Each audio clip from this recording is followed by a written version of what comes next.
इन खबर में आपका स्वागत है। मैं विद्या शंकर तिवारी हूँ। चुनावी मुहाने पे खड़े पंजाब में मची रार को लेकर के 3 सदस्यीय कमेटी ने अपनी रिपोर्ट तैयार करनी शुरू कर दी है। सुनवाई पूरी हो चुकी है। अंतिम दिन कैप्टन अमरिंदर सिंह पेश हुए और सीधे धोबिया पाठ मारा।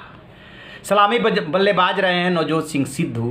वो ठोकना जानते हैं लेकिन वो दांव पेच नहीं जानते हैं जो सियासत में होनी चाहिए। बहुत अच्छा बोलते हैं, भीड़ इकट्ठा कर लेते हैं, लेकिन क्या उसको वोट में तब्दील कर पाते हैं, ये भी मंथन का विषय है। सबसे पहले बात कि पंजाब में क्या होगा। दरअसल होता क्या है कि किसी भी पार्टी की सत्ता हो, जैसे ही चुनावी साल आता है उसमें जाति और क्षेत्र का समीकरण बिठाने की कोशिश शुरू हो जाती है, क्योंकि ये सबको पता है कि जब सत्ता में रहते हैं तो एंटी इस्टेब्लिशमेंट फैक्टर काम करने लगता है। कैप्टन अमरिंदर सिंह अपने अंदाज में काम करते हैं, राजा का उनका अंदाज है। सारे विधायकों से नहीं मिलते हैं और मिलते हैं तो बहुत कम मिलते हैं। विधायकों की शिकायत अक्सर यही रहती है कि वो कम मिलते हैं, तो जब कम मिलेंगे तो काम भी कम करेंगे। यही शिकायत कैप्टन अमरिंदर के खिलाफ है इन जनरल। नवजोत सिंह सिद्धू से जो उनकी ठनी हुई है उसको थोड़ी देर के लिए अलग रखिए, उस पर बाद में बात करेंगे। तो जो 25 विधायक पेश हुए, लगभग 100 नेता, कुल 3 सदस्यीय कमेटी जो मल्लिकार्जुन खड़गे और हरीश रावत और जेपी अग्रवाल की कमेटी बनी थी उसके सामने आए, अपनी बात रखी। अंतिम दिन कैप्टन अमरिंदर आए। कहते हैं कि वो काफ़ी दस्तावेज और कागजात ले करके आए थे और उन्होंने सीधे कहा कि मुझ पे अकालियों से मिली भगत के आरोप लगाए जा रहे हैं। ये रहे उसके प्रमाण कि मैं अकालियों से कितना मिला हुआ हूँ। बात जब आई विधायकों की नाराज़गी की तो उन्होंने कहा कि हाँ, कुछ विधायकों की नाराज़गी है, उसे मैं दुरुस्त करने की कोशिश करूँगा। फिर बात अटक गई नवजोत सिंह सिद्धू पे। नवजोत सिंह सिद्धू पहले भी उनके कैबिनेट में रह चुके हैं। दरअसल आपको याद होगा कि बीजेपी से पाला बदल करके जब वो कांग्रेस में आए थे तो ऐसा लगा जैसे कि वो सीएम के फेस हैं। लेकिन कैप्टन अमरिंदर जब एक्टिव हुए और जब 77 सीटें जीत करके कांग्रेस सत्ता में पहुंची तो उनके सामने उनकी एक न चली। यहाँ तक कि डिप्टी चीफ मिनिस्टर भी नहीं बनाया गया, सिर्फ मिनिस्टर बनाया गया। वहीं से ठन गई थी।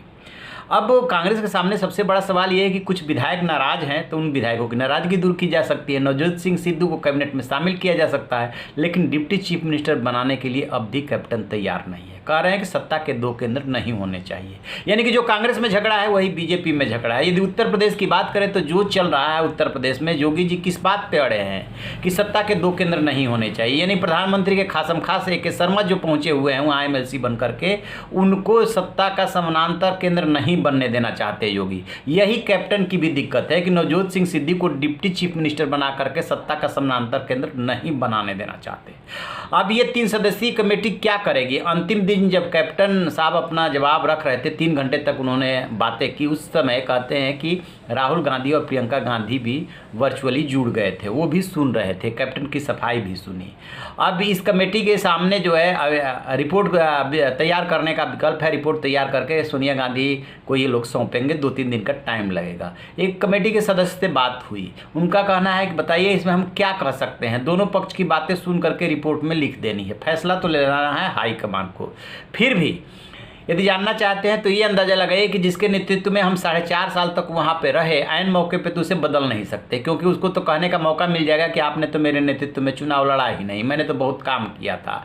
और कहीं से ये होशियारी नहीं होगी। नवजोत सिंह सिद्धू अमृतसर के जिस क्षेत्र से विधायक हैं, उस अमृतसर में उनका प्रभाव हो सकता है, पूरे पंजाब में वैसा प्रभाव नहीं है जैसा कि कैप्टन का है। लिहाजा कैप्टन को छोड़ा नहीं जा सकता और नवजोत सिंह सिद्धू को नाराज नहीं किया जा सकता। फिर रास्ता क्या निकलेगा? रास्ता सिर्फ इतना ही, क्या वो कैप्टन के मंत्रिमंडल में शामिल होंगे? तो आ जाइए, कैबिनेट मंत्री के रूप में आपका स्वागत है।